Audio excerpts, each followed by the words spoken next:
1977 se estrenaba una película del género Space Opera, la cual no tenía grandes expectativas encima, ni de los productores, ni de los actores, ni siquiera de su propio director. Nadie le tenía fe, pero todos sabemos que toda esa gente se equivocó, al punto en el que celebramos un día en honor a esta hermosa franquicia. Así que este 4 de mayo estamos dentro de cámaras y hoy hablaremos de Star Wars Episodio 4, Una Nueva Esperanza. May the Fourth be with you. ¡Venga la intro!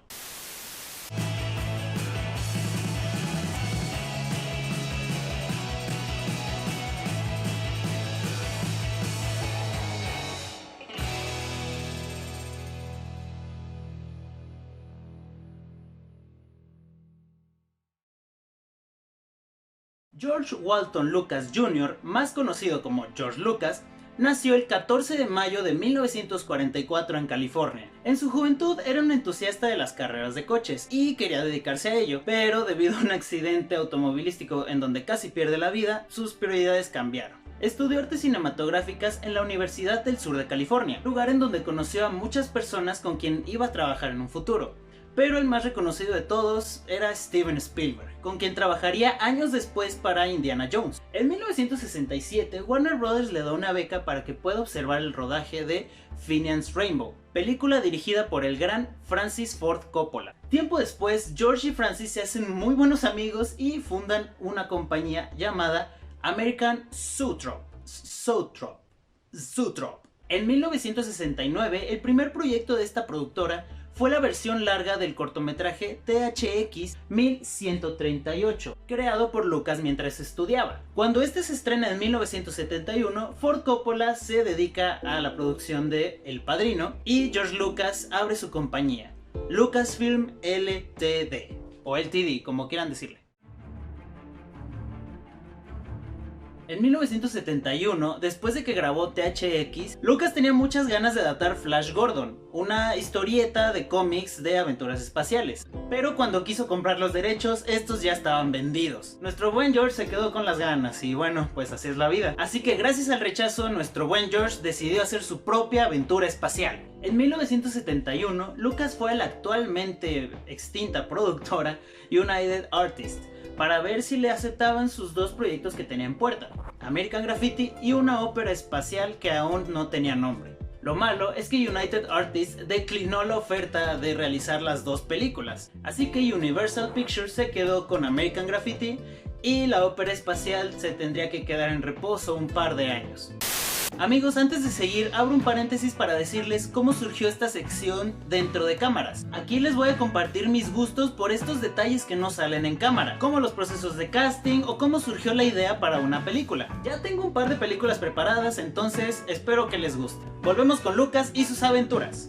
No sería hasta 1973 que George Lucas empezaría con las notas y escrituras iniciales del proyecto titulado Journal of the Whills, el cual nos contaba la historia de Mace Windu, un Jedi Bendu que tenía un aprendiz llamado CJ Thorpe o Chewie Thorpe, ya sé, un nombre muy raro, el cual se metía a la Academia Intersistemas para volverse un Jedi Templar. Sí, inicialmente esto iba a ser Star Wars, pero debido a la complejidad de la historia, Lucas decidió reescribirla, basándose en The Hidden Fortress de Akira Kurosawa. De hecho, por esa complejidad fue que United Artists rechazó producir el proyecto, ellos y muchos más, como Universal, Paramount o Disney, con la excusa de que no creían que George Lucas tendría la habilidad para dirigir todo lo que les había propuesto, y en sí les parecía una estupidez. Así que después de una gran búsqueda de estudios y patrocinadores, George Lucas y Gary Kurtz, el productor, se acercaron a Alan Ladd Jr., en ese entonces la cabeza principal de la ya antigua 20th Century Fox, el cual por fin le concedió a Lucas $150,000 para que dirigiera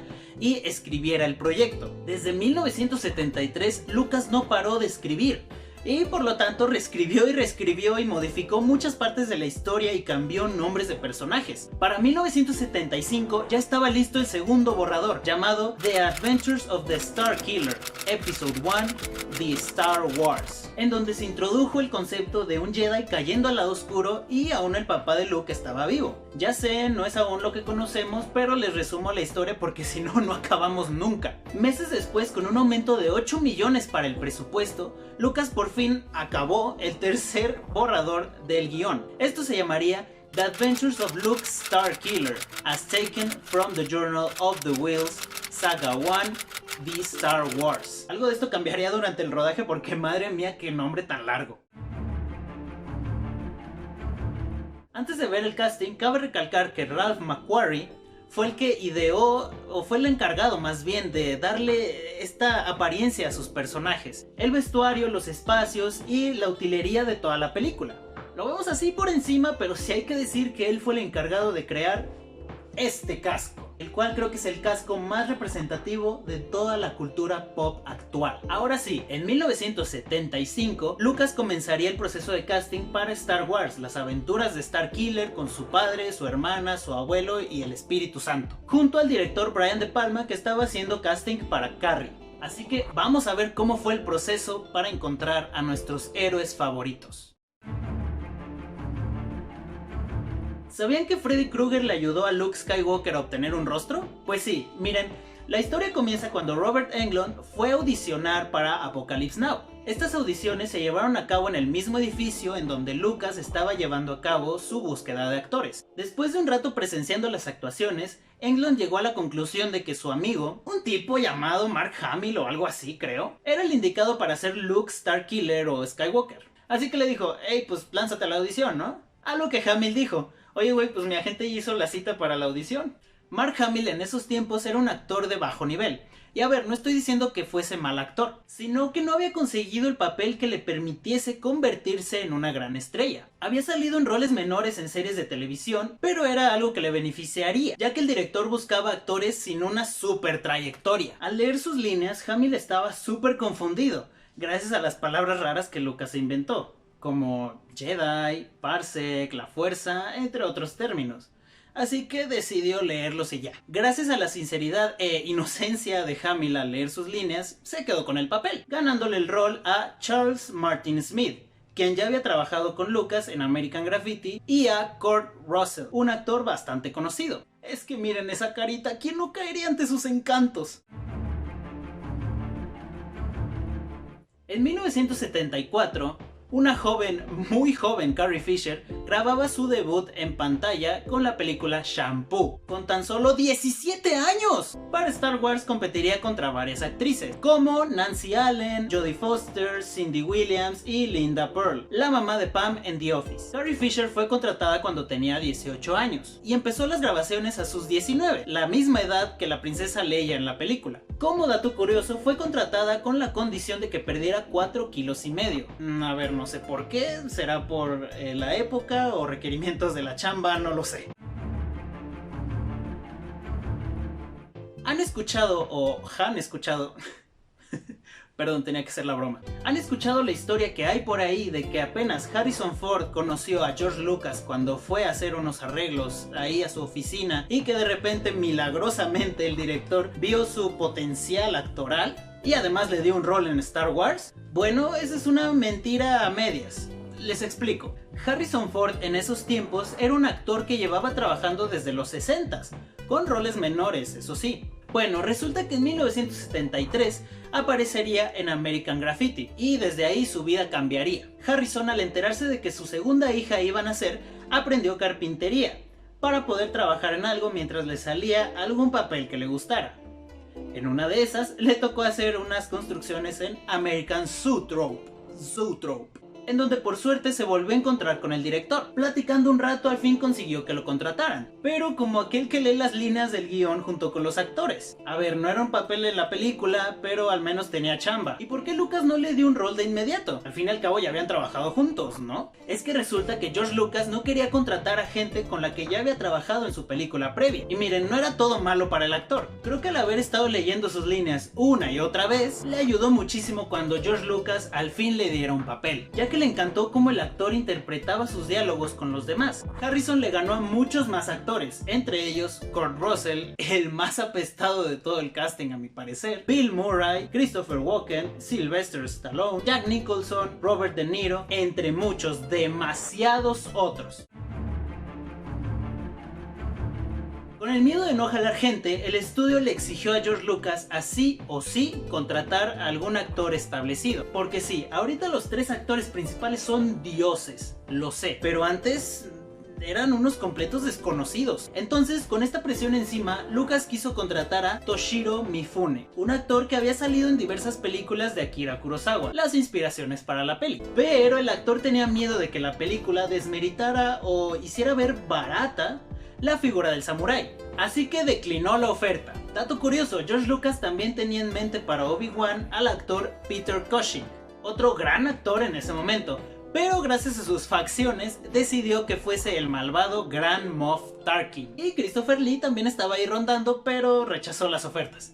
Ahora sí, hablemos de Kenobi. Sir Alec Guinness comenzó su carrera actoral en 1934 en diversas obras de teatro, incluyendo muchas shakespearianas, o sea, el señor era a otro nivel. Entonces pasa el tiempo y él participa en la Segunda Guerra Mundial, y es de las pocas personas que pudo volver a actuar después de esos eventos. En 1946 logra hacer el salto del teatro al cine. Cuando George Lucas quiso tenerlo en su película, Guinness aceptó, y para el nivel de carrera que tenía, era de las pocas personas que de verdad creía en el proyecto. Eso sí, para que estuviese en el proyecto negoció obtener el 2.25% de las regalías totales del proyecto, y también que no promocionara la película. Tenía hueva, yo creo. Así, Lucas ya tenía a su actor hiper reconocido, pero aún le faltaban unos cuantos papeles. Veamos rápidamente. C-3PO, Anthony Daniels, fue elegido como el robot.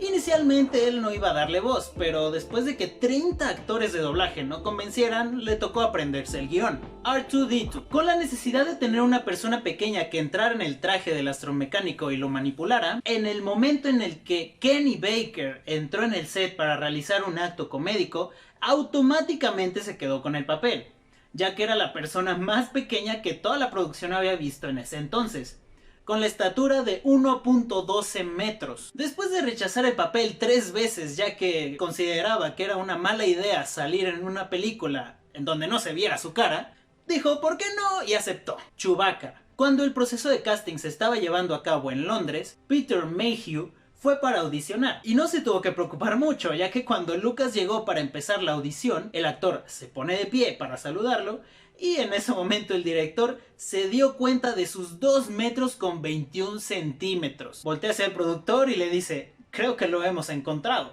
Gracias a su altura, Mayhew tenía 2 opciones, Chewbacca o Darth Vader.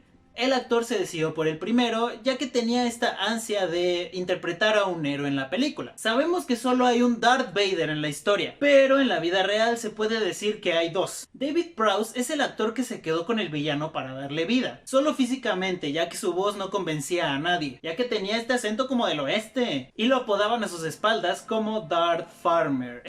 Es que la gente es gacha, me cae. La otra parte de Darth Vader, su voz, se la dio James Earl Jones, el cual no estuvo acreditado hasta 1983. Antes de Jones, Lucas quería contratar a Orson Welles, pero pensaba que era muy reconocible para el público, así que se decidió por Earl Jones, ya que era menos conocido. En 1975, Lucas creó la compañía de efectos visuales ILM o Industrial Light and Magic, gracias a que la división de efectos especiales de 20th Century Fox se había disuelto hace un rato. Ahí se elaboraron las maquetas, títeres y se llevaron a cabo algunas filmaciones a escala de naves, explosiones, etc. En 1976, mientras la película estaba en las primeras filmaciones, nuestro querido George por fin acabó el cuarto y último guión. Con el cambio de apellido Starkiller a Skywalker y el necesario cambio del viaje de Skywalker Starkiller en el espacio infinito capítulo 1 Star Wars, solo se quedó con Star Wars. ¡Por fin! La fotografía principal comenzó el 22 de marzo de 1976 en el desierto de Túnez. Bueno, se retrasó un poco ya que hubo algunos fallos con la electrónica y los accesorios. Otra cosa que falló fue la transmisión de radio que controlaba algunos modelos de R2-D2. Todo esto debido a las tormentas de arena. Algunas de las locaciones para el rodaje fueron Londres, Guatemala, Túnez y el Valle de la Muerte. Los planos de la Estrella de la Muerte fueron creados por Larry Cuba a través de un lenguaje de programación. Esta fue la única animación en el corte original. Lucas estaba tan enfocado en el rodaje, literal, las únicas instrucciones que les daba al cast era hazlo más rápido, hazlo más intenso. Esto causó mucha desconfianza con los actores, ya que no sabían si estaban actuando bien o no, y sentían a Lucas deprimido. El proyecto se volvió tan grande y tan exigente que al director le diagnosticaron hipertensión y agotamiento. Y la postproducción estuvo igual o incluso más estresante, ya que el estudio empezaba a presionar más de lo debido. Además, Mark Hamill tuvo un accidente automovilístico el 11 de enero de 1977 y no pudo grabar algunas escenas pendientes. Pobre George Lucas, o sea, le dicen, cálmate, desestrésate, no es para tanto, descansa, pero no lo dejaban. Ay, pobrecito, pero el estrés aún no pararía porque aún quedaba la postproducción. Cuando empezó la edición de la película, que se estaba llevando a cabo al mismo tiempo que empezaban a filmar en Túnez, al momento en el que el director vio el trabajo realizado, no le gustó para nada. Dio más oportunidades, pero no. Para él el trabajo fue desastroso. Así que contrató a Paul Hirsch y a Richard Chu como editores y le pidió a su esposa de ese entonces, Marcia Lucas, que apoyara en el trabajo. En febrero de 1977, Lucas hizo una proyección de prueba con algunos ejecutivos de Fox y algunos directores amigos, entre ellos Brian De Palma, John Milius y Steven Spielberg, y un par de editores de cómics que harían un cómic de la película. Este corte carecía de muchos efectos especiales y de sonido, lo que causó decepción en los directores asistentes, a excepción de Spielberg, quien pensó que era por la carencia de estos efectos especiales. De forma contraria, a los ejecutivos de Fox les encantó.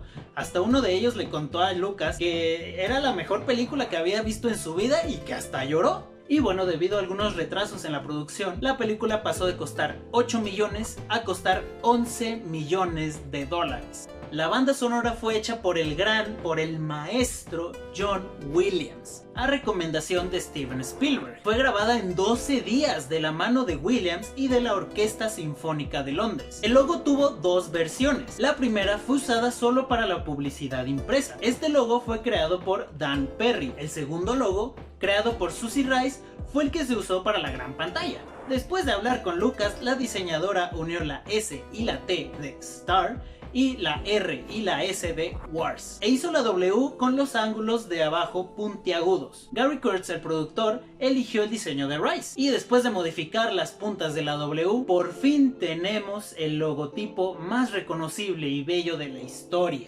Eso sí, lamentablemente Susie Rice no fue acreditada en la película. Mal ahí, pero aquí reconocemos a Susie Rice, no se preocupen.